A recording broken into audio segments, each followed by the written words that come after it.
ஓம் ஸ்ரீ கிருஷ்ணாய பரமாத்மனே நமஹ. ஸ்ரீமத் பாகவத ரகசியம் 11வது ஸ்கந்தம், பகுதி 2.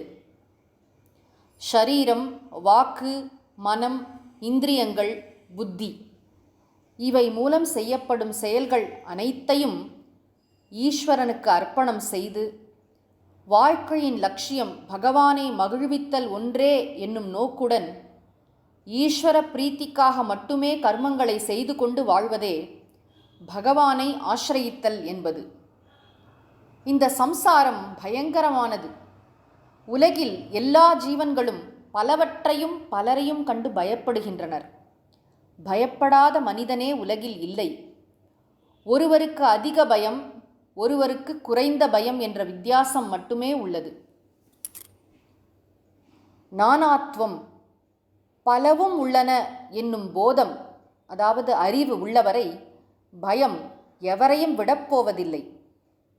அத்வைத்த போதம், ஒன்று மட்டுமே உள்ளது என்ற அறிவு திடமானால் மட்டுமே நானாத்வத்தை அழிக்க முடியும்.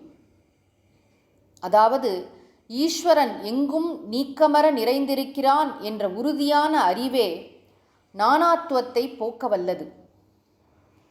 பக்தியுடன் கூடிய பகவத் பஜனத்திலும் பாகவத தர்மத்தை கடைப்பிடிப்பதாலும் ஈஸ்வரனிடம் அன்பு ஏற்படும் போது அந்தக்கரணம் சுத்தமாகி இறைவனே எங்கும் எல்லோரிலும் உள்ளான் என்ற நிலைத்த அறிவு ஏற்பட்டு பயங்களிலிருந்து விடுதலை கிட்டும். தத்துவ ரீதியாக நோக்கும்போது இந்த உலகம் என்ற வஸ்து இல்லாதது என்றாலும் அதை அனுபவித்து கொண்டிருக்கும் காலம் வரை அது உள்ளதுதான். மனதில் அவ்வப்போது சங்கல்பிக்கும் பொருட்களும் கனவில் காணுபவைகளும் உண்மையில் தோற்றமே இல்லாதவையே என்றாலும் அனுபவிக்கும் காலத்தில் மிகவும் உண்மையானவை என்றே தோன்றுகின்றன. எண்ணங்களே உருவான மனதின் சங்கல்ப சக்தியே இதற்கு காரணம். அதனால் மனம் என்னும் தத்துவம் உள்ளதாகத்தான் இருக்கும். இந்த உண்மையை அறிந்து கொண்ட விவேகிகள் இறை பணியில் ஈடுபட்டு மனதை அடக்குகின்றனர். மனதை அடக்கினால் மட்டுமே ஒருவருக்கு பயமின்மை கைகூடும். சக்கரதாரியின் அதிமதுரமான திவ்ய லீலைகளை ஆர்வத்தோடு கேட்டும் பாடியும் அனுபவித்தும் அதனால் நெகிழ்ந்து அதிலேயே ஒன்றிப்போய் மற்றெல்லாவற்றையும் மறந்து உன்மத்தராகி பகவானுடைய புகழையும் திருநாமங்களையும் வெட்கத்தை விட்டு உரக்க கீர்த்தனம் செய்து கொண்டும் பகவான் மயமாகி உலக நினைவுகள் முற்றிலுமாக அகன்று தெய்வீகமாக ஆகும்போது மனம் லயமாகி ஆத்மாவை உணரும்போது பயமற்ற நிலை ஏற்படும். இதுவே பாகவத தர்மமும் அதை கடைப்பிடித்து ஒழுக வேண்டிய முறையும் என்று கூறினார். கவி என்ற யோகீஸ்வரர் இவ்வாறு கூறி முடித்ததும் நிமிச் சக்கரவர்த்தி, இவ்வாறு பாகவத தர்மத்தை கடைப்பிடித்து மனம் லயித்து பயமற்ற நிலையை அடைந்த ஒருவருடைய லட்சணம், அடையாளம் என்ன என்று கேட்கவும் ஹரி என்ற யோகீஸ்வரர் அதற்கு பின்வருமாறு பதிலுரைத்தார். புறச்சின்னங்களை வைத்து சொல்ல முடியாது. ஒருவரின் வாக்கு, எண்ணம், செயல் இவை அனைத்தும் இறைவனை குறித்ததாக இருந்து உலக விஷயங்களிலிருந்து விலகியிருந்தால் அவரை பாகவதோத்தமன் என்று அடையாளம் காட்டலாம்.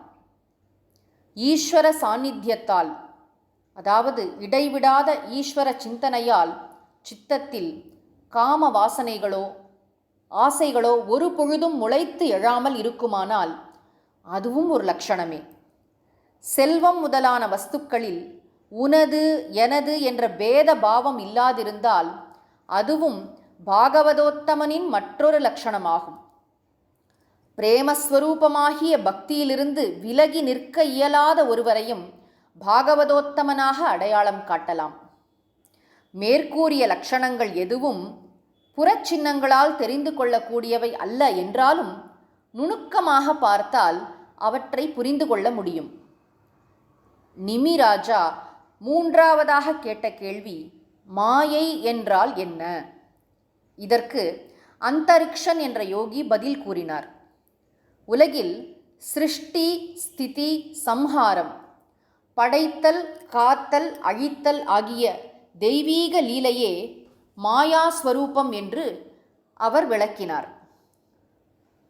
ஆகாசம் போன்று என கூறும் அளவு எந்த பொருளும் இல்லாத சத்தாமாத்திர ஸ்வரூபனான பரம புருஷனிடமிருந்து பிரகிருதி, மகத்தத்துவம், அகம் தத்துவம், 3 குணங்கள், அந்தఃகரணம், இந்திரியங்கள், சப்தம் முதலிய விஷயங்கள், பிருத்திவி முதலிய பஞ்சபூதங்கள், பலவிதமான ஜீவன்கள், வாசனைகள், கர்மங்கள், பலன்கள், பௌதிக பதார்த்தங்கள் என்று ஸ்தூலமானவையும் சூக்ஷ்மமானவைகளுமான கோடானு கோடி பதார்த்தங்கள் உண்டாகி சிதாகாச ஸ்வரூபனான பரமேஸ்வரனிடத்திலேயே நிலைத்து நின்றும் எங்கும் நிறைந்ததும் அந்த சின்மய ஸ்வரூபனிடத்திலேயே லயித்தும் மீண்டும் உண்டாகியும் மீண்டும் அழிந்தும் கொண்டிருக்கின்ற மிக ஆச்சரியமான இந்த விசித்திர செயல்பாடுகளும் இதை ஒழுங்காக நடத்தி கொண்டிருக்கும் காலசக்தியும் சூரியன், சந்திரன் முதலிய கோள்களும் எல்லாம் கூடிச் சேர்ந்த அற்புத ஸ்வரூபமே வாக்கால் விவரிக்க முடியாத பகவானுடைய மாயாசக்தி. மாயையை பற்றி முழுவதாக அறிந்து கொள்ளவோ அல்லது இதை பற்றி கூறுவதோ முடியாது. உள்ளது என்று எண்ணினால் அது இருக்கும், இல்லாதது என்று எண்ணினால் இருக்காது. அதனால் மாயை இருக்கிறது என்றோ இல்லை என்றோ அறுதியிட்டு சொல்ல முடியாது. வெல்ல முடியாத இத்தகைய மாயையில் சிக்கிக்கொண்டு பிறந்தும் இறந்தும் சுக துக்கங்களை அனுபவித்தும் ஒன்றும் புரியாத மயக்கத்தில் ஆழ்ந்தும் அறிந்து கொள்ள வேண்டியதை அறிந்து கொள்ள முடியாமலும் ஆயிரக்கணக்கில் பிறப்பு இறப்புகளை அனுபவித்து கொண்டும் ஒவ்வொரு ஜீவனும் தவித்து கொண்டிருக்கிறது. இதுவே சம்சாரம் எனப்படுகிறது. இவ்வாறு அந்தரிக்ஷன் மாயையை பற்றி கூறியவுடன் திருப்தி அடைந்த ராஜா, மாயையின் பிடியிலிருந்து ஒரு ஜீவன் தப்புவதற்கு உண்டான வழியை கற்றுத்தர வேண்டும் என்று கேட்க பிரபுத்தன் என்ற யோகீஸ்வரர் அதற்கு பதிலளித்தார். ஆத்ம சாட்சா்காரத்தினால் மட்டுமே ஒரு ஜீவனுக்கு சம்சாரத்திலிருந்து விடுதலை கிட்டும். சம்சாரத்தில் வெறுப்பு தோன்றாதவரை ஆத்ம சாட்சா்காரத்திற்கு தேவையான முயற்சிகள் எதுவும் நடக்கப் போவதில்லை. சம்சாரம் துக்கமயமானது என்ற அறிவு ஏற்படும் போது அதில் வெறுப்பு உண்டாகும். தன்னுடையதும் பிறருடையதுமான அனுபவங்களை ஆராய்ந்து பார்க்கும்போது ஒருவரும் இந்த சம்சாரத்தினால் எப்போதுமே சுகத்தை மட்டுமே அனுபவிப்பதில்லை என்பதையும், சுகத்தை பெறுவதற்கு எடுக்கப்படும் முயற்சிகள் மட்டுமே மிஞ்சுகின்றன என்பதையும், பலவித முயற்சிகளின் பலனாக எப்போதும் துன்பமே அனுபவிக்க வேண்டியுள்ளது என்பதையும் உணர முடியும். எல்லோருக்கும் எப்போதும் சம்சாரத்தில் துக்கம் மட்டுமே கிடைக்கிறது என்பதை உணர்ந்து சுகத்தை நாடிச் செய்யப்படும் செயல்கள் அனைத்தும் சுகத்தை தரும் என்று எண்ணுவது வெறும் பிரமையே என்று புரியும் போது சம்சாரத்தை விட்டு விலகி வேறு எங்கு சுகம் கிடைக்கும் என்று தேட முற்படுவர். அப்போது வீட்டிலிருந்து புறப்பட்டு சில காலம் குரு சேவையிலும் நற்காரியங்களை செய்வதிலும் ஈடுபடும்போது சாதன சதுஷ்டய சம்பத்தியும் யம நியமங்களும் கைகூடி வரும். பாகவத தர்மத்தை படித்தும் வாழ்க்கையில் கடைப்பிடித்தும் தேவையான தூய்மையும் பக்தி ஞான வைராக்கியங்களும் வளரும்போது ஆத்ம தத்துவம் பற்றிய ஸ்ரவணம், மனனம், நிதித்தியாசனம் இவை மூலம் ஆத்ம சாட்சா்காரமும் காலப்போக்கில் கைவல்யமும் பெற முடியும். இவ்வாறு நரன் நாராயணனாக மாறும்போது மாயையை வெல்ல முடியும். ஓம் ஸ்ரீ கிருஷ்ணாய பரமாத்மனே நமஹ.